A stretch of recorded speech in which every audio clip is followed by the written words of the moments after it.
Hi, angels. Today I wanted to talk about the Dooney and Bourke large Florentine satchel. So I wanted to talk about them, and I'm feeling bright-eyed and bushy-tailed this morning. So the sun is coming in, it's a beautiful day, and I wanted to talk about the Dooney and Bourke large Florentine satchel. So if you love videos like these, go ahead, give me a like, hit that like button. Come on, give me a like, as well as hit the subscribe button so that you'll know anytime whenever I upload videos on Dooney and Bourke. So today I wanted to discuss a few of these Dooney and Bourke large Florentine satchels out of my collection.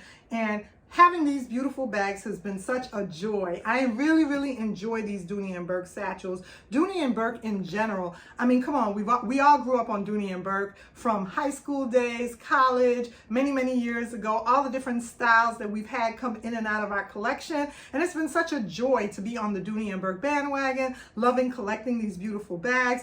And me personally, I have fallen in love with the large Florentine satchel. I really enjoy this bag in my collection. I enjoy the large size that you get with this bag, and the leather, the Florentine leather is just such beautiful leather, and you do have to be kind of careful with it. I recently did a video on a couple of my satchels, and today I wanted to talk about them again just a little bit more. So some of the things that I do to care for my bags is mostly all of my bags are stuffed. I keep them stuffed, and these bags do get pretty heavy, even with just the stuffing when you have them, when you're not using them on your shelf, wherever you keep and store your bags.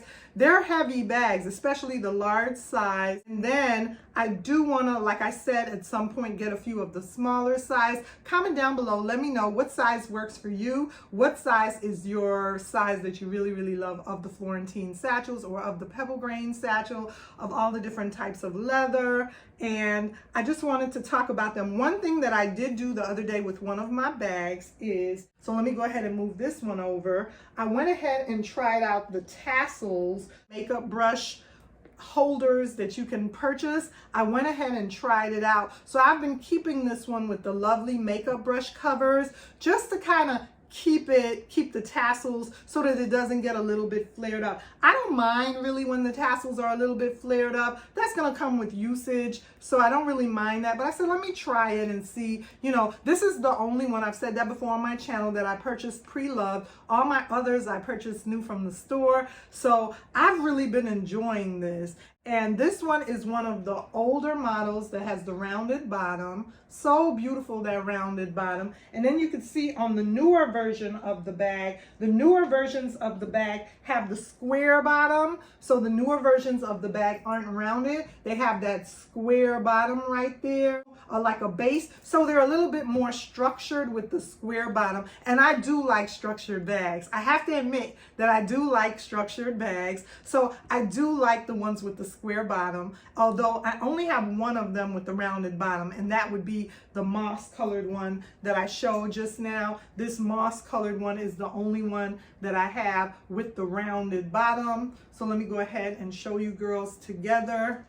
The moss colored one has the rounded bottom, and you can see my blue or denim one has the square bottom. But it really doesn't matter to me. It really doesn't make a difference. I love both of the bottoms. Let me know down below, comment down below and let me know which version of the bag you prefer, the rounded or the square version. And let me know, how do you protect your tassels? Are you guys gonna go ahead and use the makeup brush holders, or are you gonna just, you know, kind of keep your tassels just the way that they are, with nothing on them? They're fine even if you don't go ahead and put anything on them. They kind of just sit like that, which doesn't bother me. You know, one right here, look at this one. This one right here is a little bit more flared out, but that doesn't bother me. I still like it. You know, I just thought, let me go ahead and try something with those makeup brush holders to see, you know, how it would work, if it would really keep my tassels in line. And for the most part, as far as conditioning and stuff, I'm afraid to do any type of conditioning on my Florentine bags. I do condition like my vintage Coach bags, but on my Dooney and Bourke satchels, I've been afraid to do that. I have seen a lot of you girls, though, do a really good job with conditioning them, so that's great. I say do what works for you. Whatever you feel comfortable doing with your bag. I'm always a little bit afraid of darkening because I know, like with my Louis Vuitton Vachetta leather, sometimes I've conditioned those with apple leather cleaner and it darkened the patina just a little bit. So I kind of don't ever, you know, I've been afraid to condition these, but I don't have any problem with cracking or anything. Not yet anyway. They haven't really needed to be conditioned. So I think I'm okay for now, but in the future, you know, I may condition them with something. And the interior of these bags are so lovely. We all know what the interior of them look like with that beautiful red.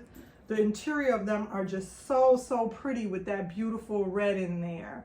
They're such nice quality made bags in whatever size you decide to get. All the sizes are beautiful. The smalls, the nanos, all of the sizes are nice. And I know like my oldest sister has some back problems, so she could never carry a bag this heavy. Some women I know don't like the heavy ones because of back issues. Right now, for me, thankfully, I'm okay to still go ahead and carry the large. Now, years to come on down the line, I don't know. But for right now, I'm still okay with carrying the large one, even though it can get pretty heavy. So today, I just wanted to talk about some of these beauties in my collection. Let me know what size is your favorite and how you go about carrying for your Dooney and Bourke satchels, the Florentine leather. Remember to like, comment, and subscribe, and I'll see you ladies soon in another video.